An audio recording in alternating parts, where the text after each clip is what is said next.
어떻게 한 주 동안 여러분들의 VIP 위해서 기도하고 또 이렇게 전도하려는 마음이 좀 들었습니까? 네, 지난 시간에 한 문화, 그 한 문화가 복음이라고 했잖아요.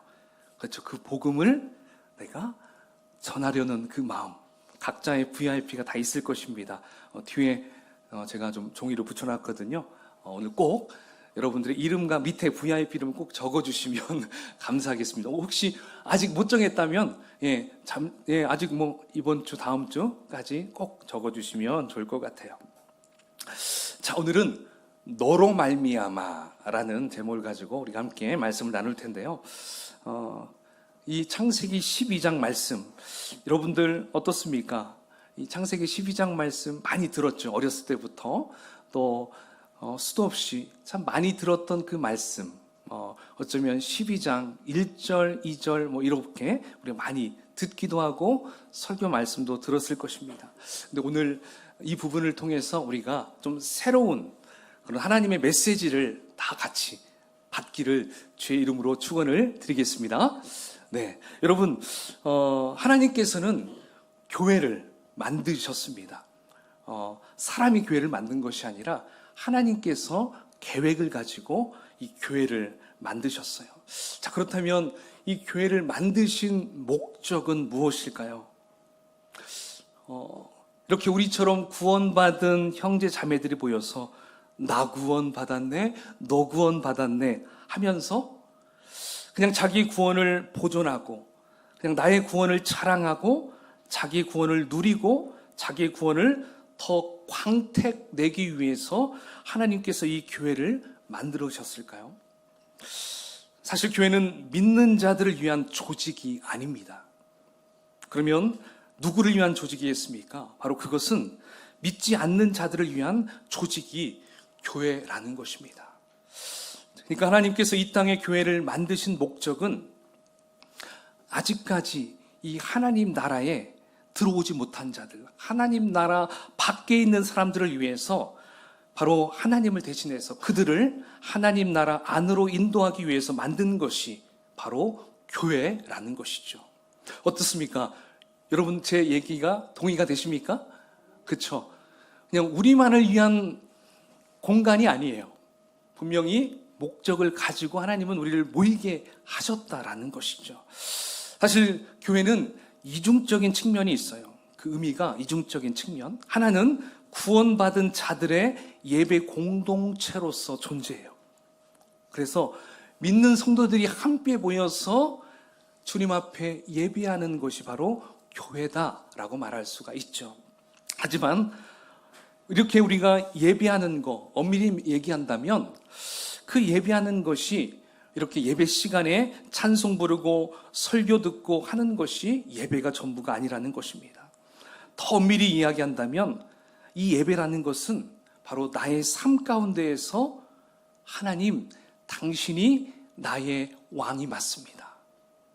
예수님이 나의 주인이 맞습니다. 바로 이것을 인정하고 드러내면서 살아가는 그 삶이 그 자체가 바로 예배라는 것입니다. 여러분들 한 사람 한 사람이 한 주 동안 살아가는 그 시간을 한번 다 계산해 보니까 168시간이더라고요. 그러니까 바로 그 168시간 그 자체가 우리에게 주어진 예배의 삶이라는 것입니다. 믿으십니까? 예, 이것이 그 중에 10분의 1만 하나님 바라봐도 되는 거 아닌가? 이렇게 생각할 수 있겠지만 168시간 그 시간 자체가 하나님께서 우리에게 주신 바로 개인적으로 하나님을 바라볼 수 있는 그 예배의 시간이다라고 생각할 수 있다는 것이죠.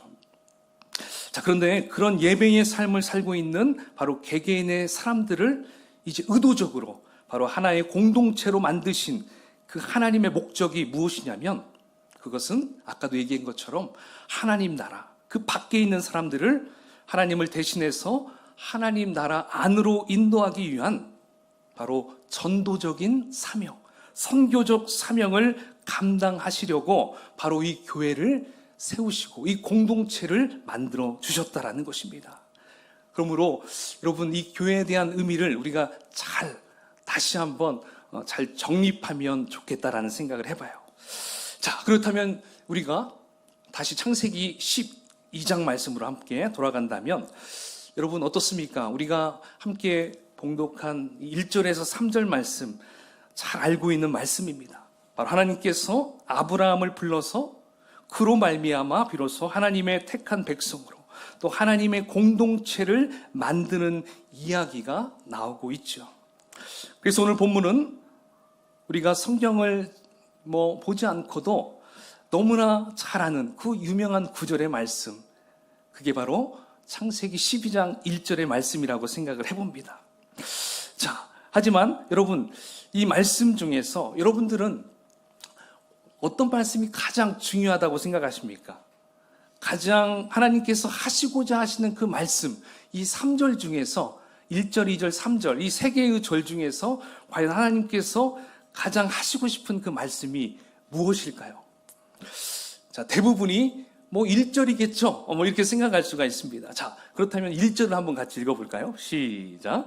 너는 너의 고향과 친척과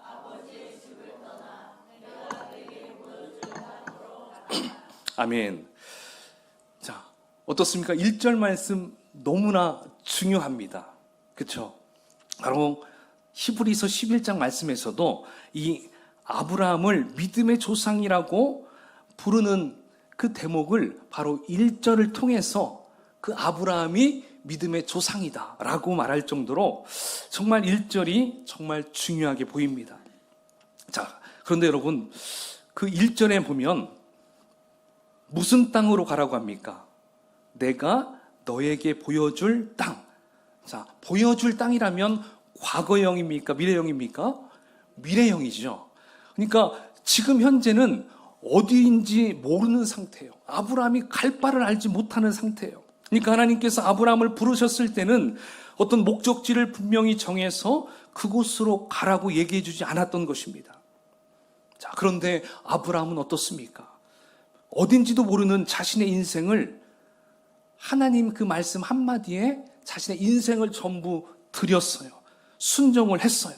바로 이것이 아브라함에게 있어서는 엄청난 믿음이다라고 말할 수 있겠죠.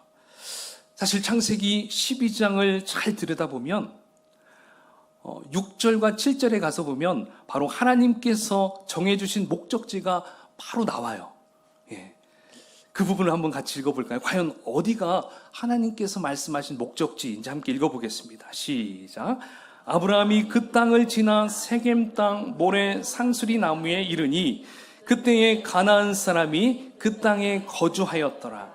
여호와께서 아브라함에게 나타나 이르시되 내가 이 땅을 네 자손에게 주리라 하신지라. 아멘. 자, 아브라함이 모래 상수리 나무에 도달했을 때 하나님이 바로 거기다. 지금 이렇게 말씀하는 것이죠. 자, 그런데 아브라함은 분명히 그렇게 말씀하셨으면 거기에 딱 정착하고 뿌리를 내려야 되는데 하나님의 말씀을 잘 캐치를 못합니다. 그래가지고 어떻게 합니까? 땅에 기근이 오니까 점차적으로 남쪽으로 내려가요. 하다못해 어디까지 내려갑니까? 애굽까지 내려갑니다. 애굽, 이집트까지 가요.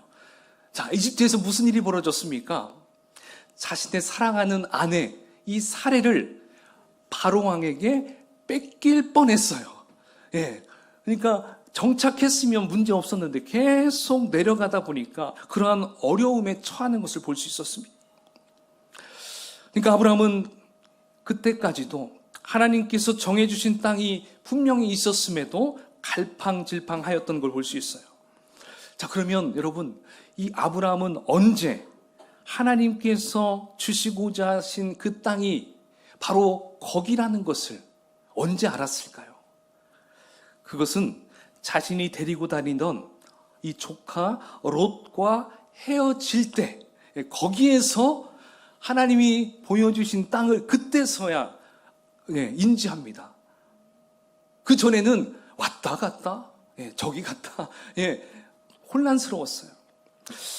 자, 여러분, 그러니까 롯하고 함께 있다가 헤어지는 그 장면에서 여러분, 그때 아브라함이 했던 그 말, 그 대사가 여러분 혹시 기억나십니까? 롯에게 이렇게 딱 이야기하죠.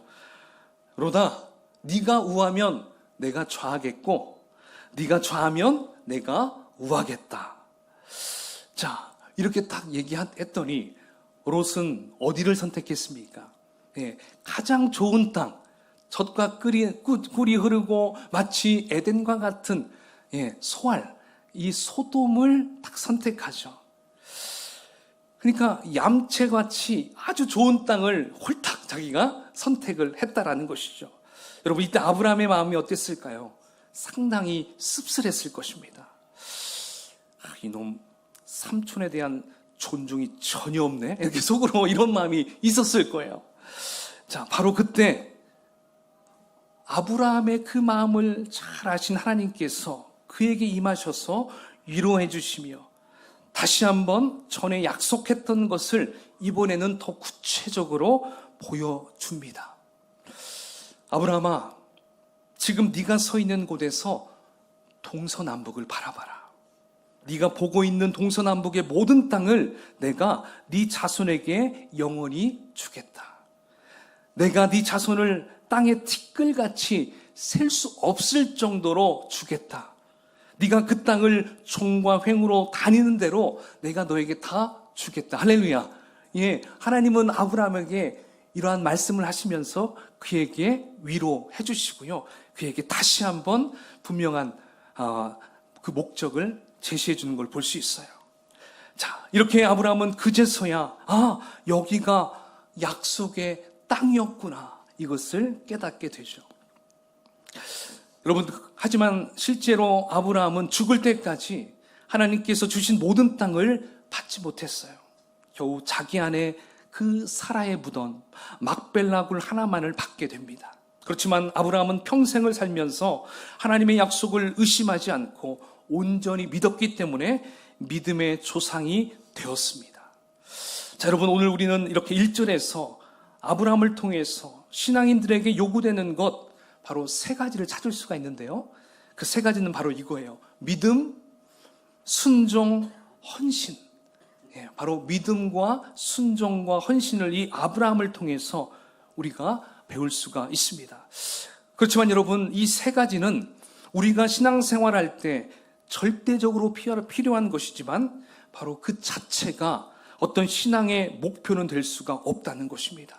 자, 그러니까 믿음과 순종과 이 헌신은 바로 하나님께서 어떠한 목표를 딱 정해주셨을 때 그 목표를 향해 가는 과정 속에서 필요한 것이지 그 자체가 신앙이 아니라는 것입니다. 자, 그렇다면 여러분, 아브라함의 목표는 어디에 있는 것일까요? 우리 함께 2절을 살펴볼까요? 과연 2절에 그 아브라함의 목표가 있는 것인지 함께 살펴봅시다. 시작. 내가 너로 큰 민족을 이루고 네가 복을 주어 네 이름을 창대하게 하리니 너는 복이 될지라. 자, 2절에서는 이 복이라는 단어에 우리가 집중할 수가 있죠. 자, 그렇다면 과연 아브라함의 목표가 이거라고 말할 수 있겠습니까? 아브라함의 목표가 복 받는 거, 이것이 목표일까? 여러분들은 어떻습니까? 복이라고 한다면 참 좋죠. 하지만 우리 예수 믿는 사람들의 복과 세상 사람들이 생각하는 복은 같습니까? 다릅니까? 달라야 됩니다. 달라야 돼요. 하나님을 믿는 백성들의 복은 바로 이거죠. 예수 믿어서 구원받은 것. 바로 이것이 최고의 복일 수 있고요. 그리고 우리의 이름이 창대케 되는 것, 이 또한 내 인생의 복이다라고 우리는 말할 수가 있다는 것이죠. 그래서 대부분 사람들은 오늘 2절 말씀 우리가 함께 살펴봤는데 그냥 나 예수 믿고 구원받은 거, 그리고 내 이름이 좀 더 많은 사람들에게 알릴 수 있는 거, 자, 여기까지가 우리 인생의 목표라고 생각할 수 있어요. 근데 하나님께서는 지금 2절에서 멈추지 않으신다는 것입니다. 만약에 아브라함도 그냥 2절까지의 말씀만 기억하고 살아갔다면 아브라함 역시도 그냥 개인적인 복만을 바라고 살았을 거예요. 그리고 그 복을 받았다면 그냥 거기에 안주하고 살았을 거예요. 하나님께서 진정으로 아브라함을 부르신 그 목적과 목표를 잊어버리고 그냥 그 생활이 좋아서 안주하고 살아갔다라는 것이죠. 결코 하나님의 미션을 수행하지 못했을 것입니다. 자, 그렇다면 하나님은 아브라함을 왜 부른 것일까요? 과연 그의 목표, 그가 완수해야 될 미션이 무엇이겠습니까? 바로 3절에 분명히 나와 있습니다. 자, 우리 3절 말씀을 함께 읽어보겠습니다. 시작. 너를 축복하는 자에게는 내가 복을 내리고 땅의 모든 족속이 너로 말미암아 복을 얻을 것이라 하신지라. 아멘. 자, 하나님께서 아브라함을 통해서 이루고자 하시는 그 목표가 무엇입니까? 바로 너로 말미암아, 너를 통해서, 너로 인해서 땅의 모든 족속들이 복을 받기를 원하노라. 믿으십니까? 바로 이거였어요. 너를 통해서 과거 에덴 동산에서의 친밀한 그 교제가 다시 한번 회복됐으면 좋겠다. 인간들의 죄 때문에 갈라설 수밖에 없었던 우리의 관계가 다시 회복되기를 나는 원한다. 그것을 바로 너 아브라함을 통해서, 너의 후손을 통해서 나는 이것이 이루어졌으면 좋겠다. 바로 이 말씀이 3절에 나와 있는 거예요. 여러분, 우리가 하나님께서 아브라함을 향한 그 목적, 그 목표가 바로 이거라는 것을 해석할 수 있는 근거가 그냥 12장 돼가지고 바로 툭 튀어나온 것이 아닙니다. 사실 10장부터 11장, 12장이 연결되고 있는 걸 알아야 돼요. 여러분, 죄악된 인간들을 하나님은 노아 홍수를 통해서 심판했어요. 하지만 그 이후의 사람들 어떻습니까? 또다시 하나님 앞에 교만하게 됐어요. 그러면서 무엇을 쌓았습니까? 바벨탑을 쌓았어요. 결국 하나님은 민족들마다 언어를 다르게 하셔서 다 흩어뜨립니다. 자, 이렇게 흩어진 인간들을 우리 하나님은 다시 한번 하나님께로 돌아오게 하는 방법으로 이제 누구를 택한 것입니까? 12장 가가지고 아브라함을 택한 거예요. 그래서 지금 3절에서 얘기하는 이 복은 그들이 하나님을 떠났지만 다시 하나님께 돌아오도록 하는 것을 말하는 것입니다. 이 복이 세상에 뭐 그냥 부자가 되고 명예가 되고 이런 복이 아니었던 거예요. 다시 내 자녀로 삼으려는 하나님의 그 열심, 하나님의 목적이었던 것이죠. 그러니까 지금 하나님이 아브라함을 부르신 것은 그를 택해서 아브라함 한 사람만 사랑하고 그를 선민으로 삼아서 이 이스라엘만 특혜를 주기 위해서 부른 것이 아니라 바로 이스라엘 민족을 무슨 도구입니까? 선교의 도구, 전도의 도구로 만드시려는 그 목적이 있었던 거예요. 여러분, 실제적으로 창세기 12장 3절의 말씀이 창세기에서요 4번이 더 나옵니다. 계속 반복돼요. 그래서 아브라함에게서 2번, 그리고 이삭에게서 1번, 또 야곱에게서 1번 계속 거듭거듭 반복돼요. 이 3절의 말씀을 계속 반복적으로 하나님이 말씀하셔요. 하나님은 왜 이렇게 계속 반복적으로 이 3절의 말씀을 거듭 반복하고 있을까요? 그 이유는 이스라엘 백성들의 특성을 잘 알면 답이 나와요. 여러분, 이스라엘 백성들은 그냥 내버려 두면 창세기 1장과 2장에 머물러 있어요. 그냥 1장과 2장이 자신들의 복의 전부라고 생각한다는 것이죠.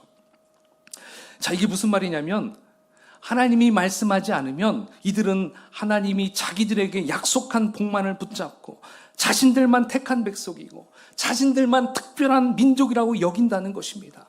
여러분, 이런 사상을 우리가 무슨 사상이라고 합니까? 선민사상이죠. 선민사상. 예, 선민사상. 여러분, 이 선민사상을 아주 절묘하게 잘 표현한 하나의 예화가 있더라고요. 한번 잘 들어보세요. 어떤 꼬마가 유대인 랍비 선생님에게 이렇게 질문했습니다. 선생님, 왜 세상엔 하나님의 백성인 이스라엘 유대민족은 이렇게 적고 이방인들은 왜 이렇게 많은 것이지요? 랍비에게, 선생에게, 이 유대 랍비에게 물어봤어요. 자, 그러자 그 랍비가 회심의 미소를 지으면서 이런 얘기를 했습니다. 얘야, 이방인들은 지옥의 땔감인데 영원히 타려면 많이 있어야 되지 않겠니? 우리를 지옥의 땔감으로밖에 여기지 않아요. 개 되지만도 못하게 생각하는 것이 그들의 생각이었어요. 예. 본인들만 특별한 사람이라고 생각했다라는 것입니다. 그래서 하나님은 그들의 잘못된 신앙을 잘 아셨기 때문에 대대손손 이 3절의 말씀을 반복해서 이야기하도록 하셨던 거예요. 너희를 택한 목적은 그것이 아니다. 내 말 좀 들어라. 하나님은 창세기 그 이후에도 선지자들을 통해서 계속적으로 말씀하십니다. 하지만 이스라엘 백성들은 어떻습니까? 귀를 닫고 듣지 않았어요. 여전히 자신들만 특별하다고 인정하고 자만하고 교만하였습니다. 하나님은 포기했을까요? 하나님 그래도 포기하지 않았습니다. 끝까지 이스라엘 백성들에게 해야 할 미션을 제시해 줍니다. 자, 하나님의 확고한 그 미션이 들어있는 대표적인 구절이 있는데 우리 함께 읽어보겠습니다. 이사야 49장 6절입니다. 여기에 하나님의 결정적인 이해가 나오고 있어요. 함께 읽어볼까요? 시작. 그가 이르시되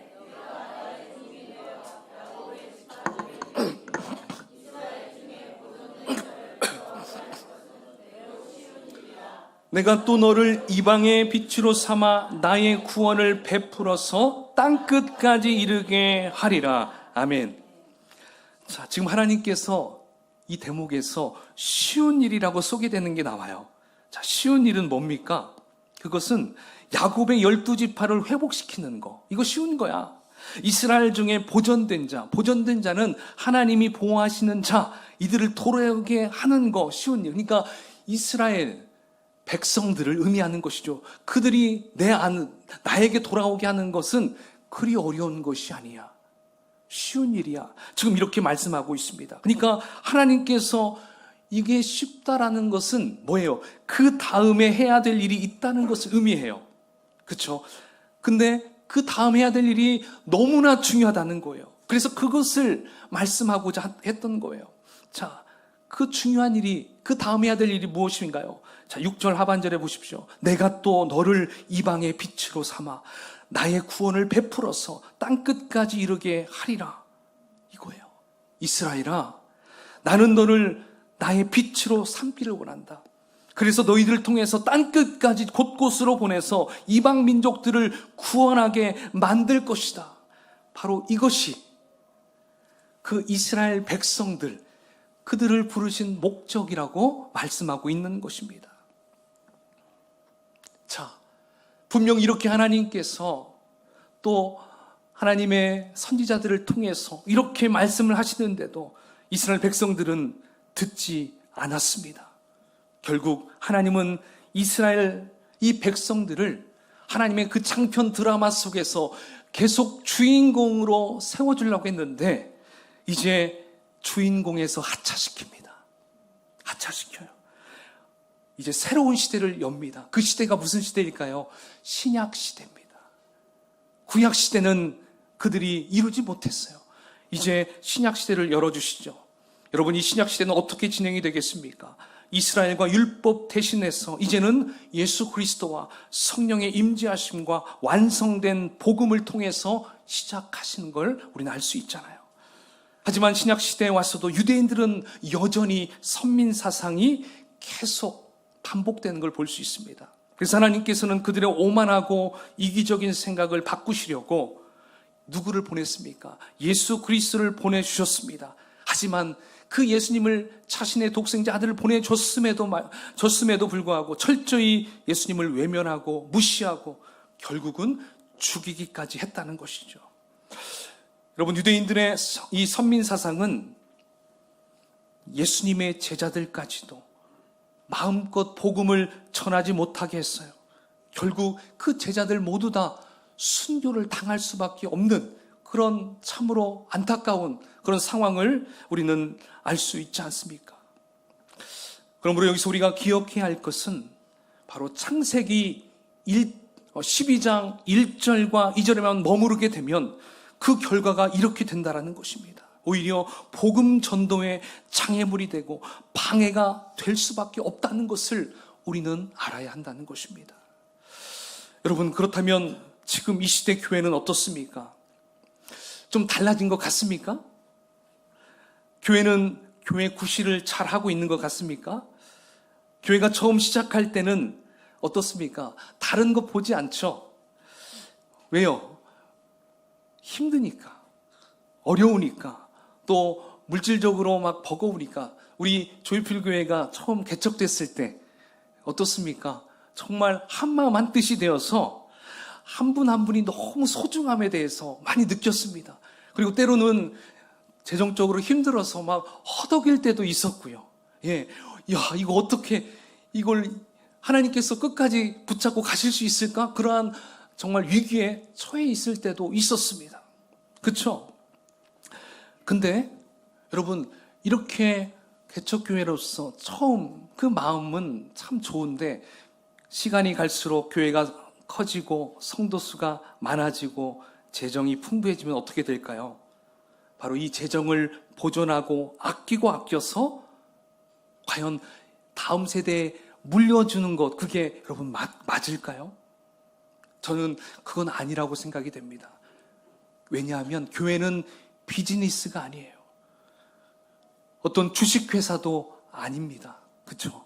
교회는 돈을 많이 모아놔가지고 이걸 계속 갖고 있다가 그 다음 세대 왔을 때 이거 갖고 써, 이러기 위해서 교회가 세워진 것이 아니라는 것입니다. 교회는 그러한 사명이 아니에요. 그러므로 교회의 목적은, 저는 예전에는 교회 성장이 교회의 목적이어야 되겠다라고 생각했거든요. 근데 교회 성장이 목표가 돼서는 안 된다는 것을 저는 알게 되었습니다. 여러분, 단적인 예로 어린 아이들이 어른 되기 위해서 열심히 사는 것일까요? 맞나요? 틀리나요? 아니죠. 그 누구도 어른이 되기 위해서 막 열심히 사는 게 아니에요. 그냥 사람으로 해야 될 것들을 하다 보면 나이를 먹으면 자동적으로 어때요? 어른이 되는 거예요. 이건 내가 어른이 돼야지 해서 되는 게 아니라는 거죠. 자연스럽게 살다 보면 어른이 되는 것입니다. 그러니까 아이가 어린이 된다는 것은 목표가 될 수가 없는 것처럼 교회도 마찬가지입니다.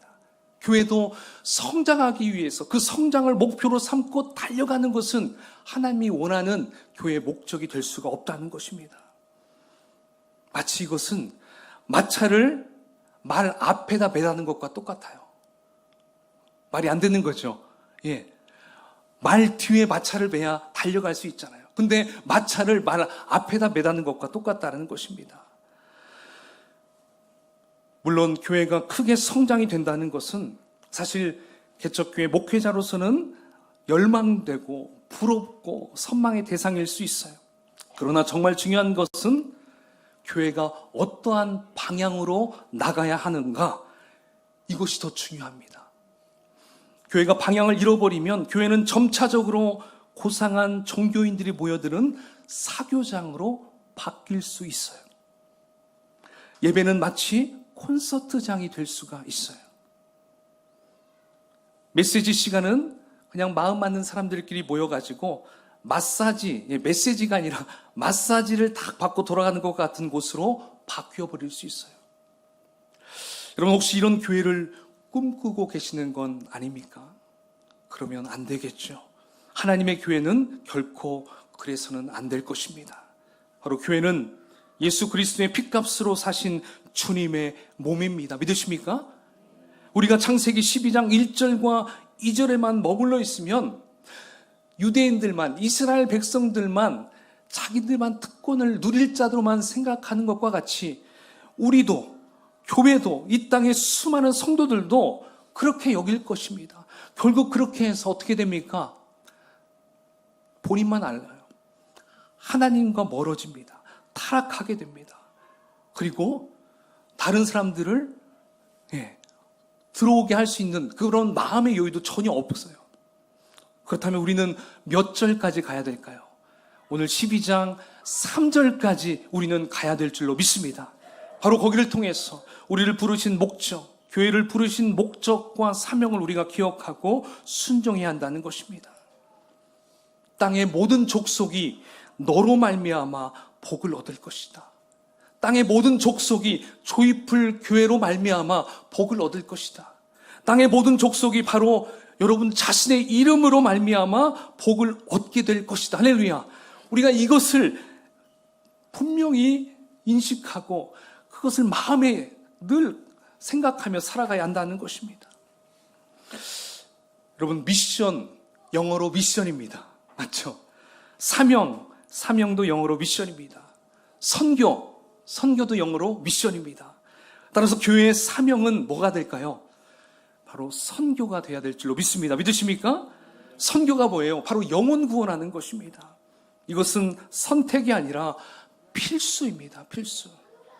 우리 조이풀 교회 역시 어떻게 나아가야 될까요? 방향성을 어디에 두어야 될까요? 더 멋진 건물로 이사를 가기 위해서 우리는 열심히 전도해야 됩니다가 아니에요. 그렇죠? 우리의 교회의 목적은 영혼을 구원시키는 것. 그 영혼을 구원시켜서 그냥 알아서 크는 게 아니라 그를 예수님의 제자로 만드는 것까지, 그 일을 우리 교회가 감당해야 됩니다. 여러분들도 우리 목사님이 알아서 하시겠지, 우리 집사님, 우리 권사님, 장로님이 알아서 해주시겠지가 아니라 바로 여러분들도 먼저 신앙의 선배로서 그들을 가르칠 수 있어요. 저도 대학교에 딱 들어갔을 때 ESF라는 선교단체가 있는데, 거기에서는 제가 1학년 때는 양이 됩니다. 2학년이 목자가 돼서 1년 차인데도요, 그 목자가 1살 어린 그 학생을 가르쳐요. 창세기부터 로마서, 사도행전, 누가복음 막 말씀을 가르쳐요. 1살 차인데도 너무 크게 보이는 거예요. 네, 목자님. 네. 돈영재 빨리 나와야 돼요. 네, 목자님. 그래서 말씀을 배우고 그러면서 거기에서 신앙이 커지는 거죠. 그래요. 지금 여러분 21살, 20살 어린 게 아니에요. 17, 16, 18 어린 게 아니에요. 여러분들도 양육할 수 있어요. 내가 양육을 잘하기 위해서 배우려고 하면, 내가 이걸 배워서 가르치려고 생각한다면 충분히 할 수 있어요. 그냥 나는 배우고 끝나는 것이 되면 절대 누구를 가르칠 수 없게 되겠죠.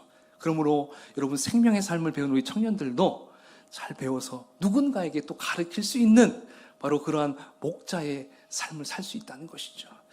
여러분, 우리 조이풀 교회는 어떤 거대한 교회를 목적으로 우리가 모여있는 것이 아닙니다.